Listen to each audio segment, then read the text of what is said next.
Bah, c'est c'est d'avoir commencé le foot parce que c'était pas gagné.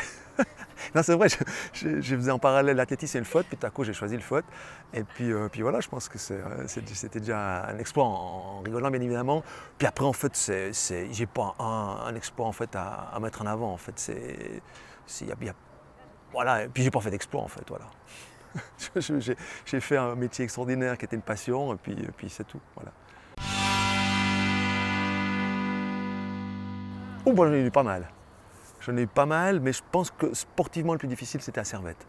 Et pour plusieurs raisons, mais en fait je partais de Sion, je me mettais la pression puisque j'avais coûté un certain prix. En fait à l'époque c'était ridicule, je n'ose même pas le dire, mais je dis voilà, et puis j'arrive à Servette, et les résultats n'étaient pas là, et puis je prenais un peu toutes les fautes, tout ce qui n'allait pas sur moi, et heureusement que ma femme était là pour me soutenir parce que c'était vraiment une période difficile. Sportivement, par contre, la ville à Genève, c'est sympa, quoi. Je veux dire, quand tu as un peu de temps pour te promener, en plus on habitait plein centre-ville, donc c'était assez sympa, mais sportivement, ouais, à Genève, ça a été difficile. Euh, Oh, bah, il y en a alors il y en a vraiment plusieurs, parce que c'est impossible de dire comme ça. Il y en a une, c'est quand on a fait le tour d'agression, parce que j'ai quand même fait un tour d'agression avec Sion.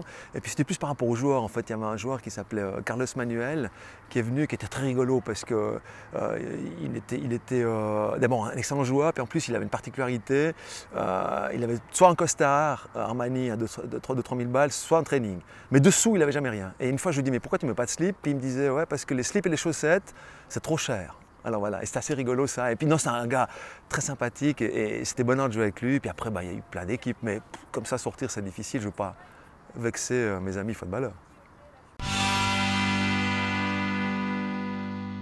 Alors mon meilleur souvenir, enfin il y en a deux. Il y en a un, ça peut paraître étonnant, c'est en Roumanie. Et on a perdu le match, on ne s'est pas qualifié pour le championnat d'Europe, on devait gagner par 2-3-0, on ne s'est pas qualifié.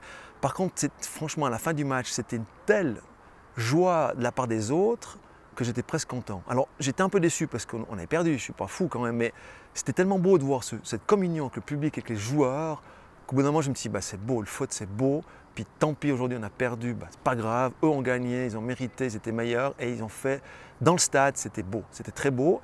Ça c'est un souvenir qui peut paraître un peu bizarre, et puis l'autre c'était quand même le match d'ouverture de l'Euro en Angleterre, 82 000 personnes, Wembley, le tapis rouge, le duc de Ken, Geiger, Alain, qui présente les joueurs suisses, fabuleux quoi, je veux dire, c'était un grand moment. J'aurais j'aurais été satisfait à la fin de la cérémonie, donc ouverture, le chant, machin truc, j'aurais pu rentrer au vestiaire, c'est bon, c'était déjà extraordinaire.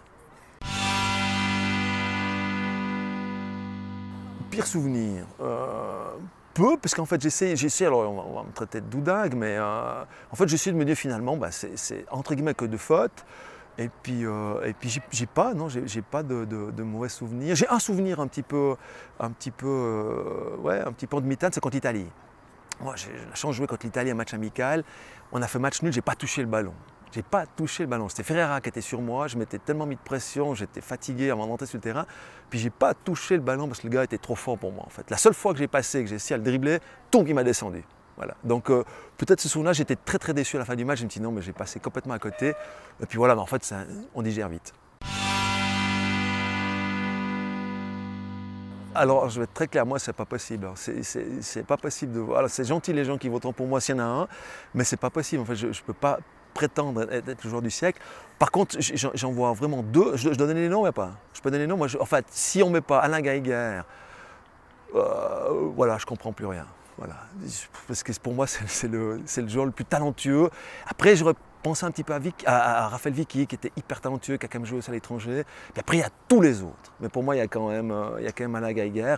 Désolé, M. Quentin, qui est un seigneur aussi. Donc les deux, hein, mais Yvan, lui, c'était plus dans le taclage qui était bon, et puis l'autre, un peu plus dans l'élégance. Mais voilà, c'est mon pronostic.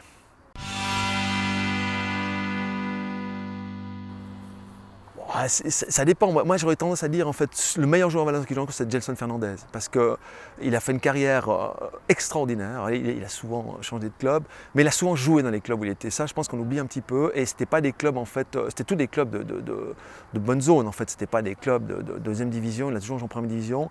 Et puis, il a toujours été titulaire. Et en équipe suisse, en fait, il a toujours été appelé, pas pour rien. C'était pas parce qu'il était sympa. C'était parce qu'en fait, tout à coup, l'entraîneur savait qu'il pouvait le faire rentrer à n'importe quand et il pouvait compter dessus. Donc, ouais, pour moi, actuellement, je pense que c'est Gelson Fernandez, le meilleur joueur valaisan.